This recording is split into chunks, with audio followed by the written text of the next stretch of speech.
संजू बोलिए। आलोक जी तो आपकी तारीफ कर रहे हैं, आज आपका गणित बड़ा अच्छा है। बता दीजिए कितने घुसपैठिए भेजे वापस।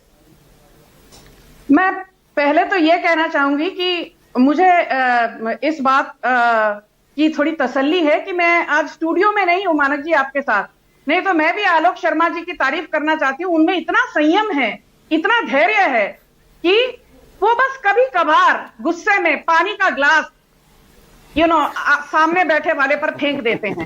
तो पानी का ग्लास लेकर तो नहीं बैठे हो ना आलोक शर्मा जी, पानी का ग्लास लेकर तो नहीं बैठे हैं ना, किसी पर फेंकने का इरादा तो नहीं है ना, क्योंकि संयम और धैर्य का तो आप प्रतीक हो। पर खैर, बात यहाँ पानी के ग्लास की नहीं है और आलोक शर्मा के धैर्य की नहीं है, ना ही आलोक शर्मा के पेशेंस की है।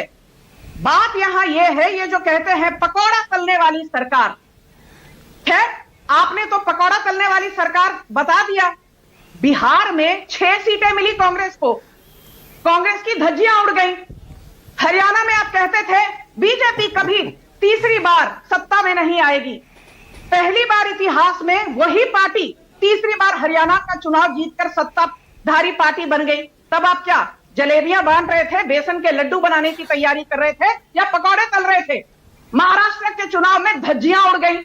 अरे उद्धव सेना, शरद पवार और राहुल गांधी की तीनों पार्टी मिलके 50 सीटें नहीं ला पाई। पकौड़े तल रहे थे या जलेबी बनाने की तैयारी कर रहे थे? मैंने आपको नहीं टोका, मैंने आपको नहीं टोका Manak ji, this is not fair. Maharashtra की हार के बाद जब कांग्रेस पार्टी की धज्जियां उड़ गई, तब आलोक शर्मा जी कांग्रेस पार्टी बेसन के लड्डू बना रही थी, जलेबियां तल रही थी या पकौड़े तल रहे थे आप लोग? फिर और एक बात कहती हूं, अभी सुनिए, आपने बहुत कुछ बोला, सुनने की शक्ति रखिए। मैंने आपको टोका नहीं, आप बौखलाइए मत, अभी सुनना पड़ेगा। यदि बोलोगे तो जवाब भी मुंह तोड़ मिलेगा, इतना याद रखिए। आप लोगों की हालत, जब आप लोग कहती हूं, आलोक शर्मा नहीं, ये तो बड़े विख्यात प्रवक्ता हैं। कांग्रेस पार्टी की हालत पता कैसी है मानक जी? भंडारे में जब कोई जाता है, अंदर जाता है कि अरे मुझे अच्छा मुफ्त का खाना पीना मिलेगा, उसको खाना नहीं मिलता, भंडारा बंद हो गया होता है, बाहर आता है भंडारे में रह जाओगे क्या? ये बीजेपी वालों को भंडारे का बड़ा शौक है। मानक जी, आई हैव नॉट इंटरप्टेड, मैं इससे डिबेट नहीं करूं। नहीं, बोलिए।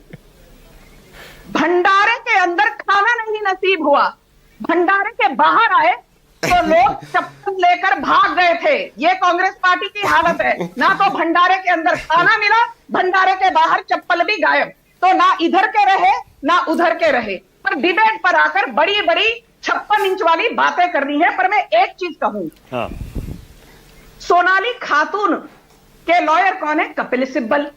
आपने नहीं, एक सेकंड, शायद कपिल सिब्बल बंगाल सरकार के वकील हैं, संजय हेगड़े सोनाली खातून के वकील हैं। हाँ। सोनाली खातून और उनके जो परिवार, बंगाल सरकार, कपिल सिब्बल, संजय हेगड़े तो आपको पता है, ये जग जाहिर बात है, जो शाहीन बाग की दादियां थी, जो 200 रुपए और बिरयानी की प्लेट के बहाने आकर नारेबाजी करती थी, उनके वकील कौन थे? उनके कर्ता धर्ता कौन थे? संजय हेगड़े थे। फिर कपिल सिब्बल के बारे में मैं क्या कहूं?